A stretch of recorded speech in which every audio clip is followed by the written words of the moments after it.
Hello, my name is Juan Montoya, a local reporter. I want to welcome all of our viewers from the Cameron County Women's Forum event in Brownsville. We have with us today one of the Democrat senator bearers in the November general election. He's Congressman Vicente Gonzalez, the Democratic Party nominee for the newly created U.S. Representative District 34. I want to thank Congressman Gonzalez for joining us and participating in this interview. Welcome, Congressman. Thank you. It's an honor to be here. You come from a family that has deep roots in South Texas and has been here for generations. Do you think this gives you an advantage in understanding and serving the people of South Texas? Well, I don't know if it necessarily gives me an advantage, but my family certainly has been here for generations. My family has shed blood for this country. My father served in the Korean War, at the height of the war.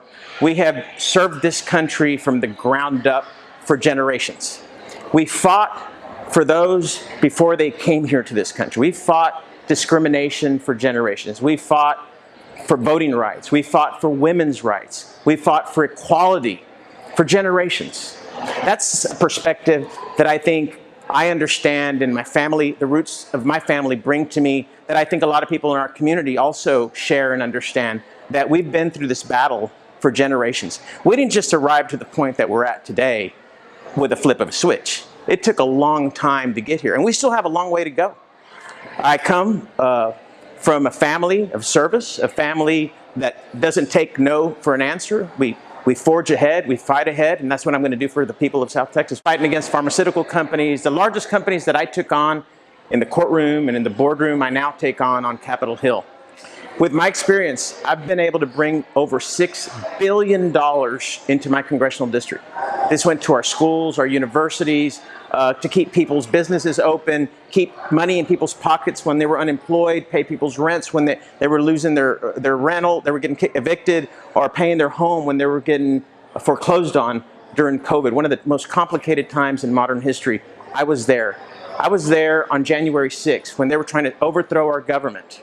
My opponents' people were trying to overthrow our government to prevent the peaceful transition of power.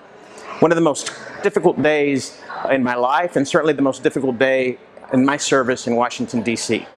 I've proven myself to my community for a long time, and I intend to continue to bring those resources to my district and to assure democracy flourishes in South Texas. And I think that's a perspective that I bring for South Texas.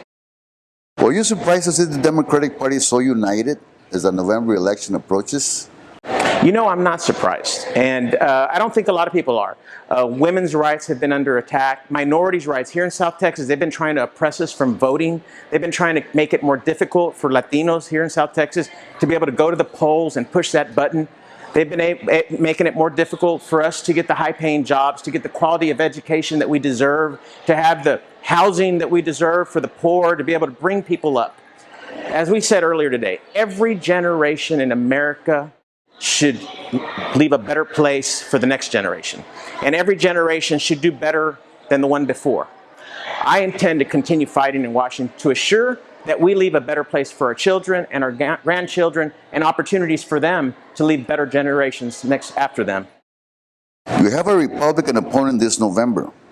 If I were an independent, what would you say to me to convince me you're the right person for this position? Thank you. That's a great question. First of all, we have a radical right-wing Republican as an opponent. Someone who denied the election, someone who denied January 6th, who said it was a hoax. And I was in the chamber certifying that election and assuring democracy continued. I know it was not a hoax. Somebody who followed conspiracy theories of QAnon, that thought that, secret devils were out there controlling our government. If you have someone that extreme and unthoughtful and really that simple to change their minds, it's really dangerous for a community. And as a Democrat, I'm one of the most moderate Democrats in Washington, D.C. I'm a middle of the road. I'm what you call a blue dog Democrat. I'm also a part of an organization, of a caucus in Washington called the Problem Solvers Caucus.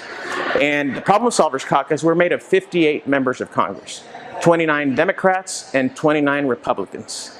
And we're not on Fox News and CNN. We're actually getting the work done. And I always say in Washington, you're either a show horse or a workhorse. I'm the workhorse. We get together every single week. and find common ground on issues of education, on issues of infrastructure, on national security, trying to fix the problems on our border, trying to fix our immigration crisis, find a pathway for dreamers who are here, assuring not a single American veteran is ever deported again, assuring our seniors get a raise on their Social Security and get Medicare they deserve, assuring we expand Medicaid at the state level so we have the best health care right here at home, to assure we have the best education right here at home, and that we create industry and opportunity so our next generation and our young people can stay here and don't have to travel and move to continue with their prosperity. We thank Congressman Gonzalez for accepting to have this interview and ask our viewers to go out and vote in the upcoming election.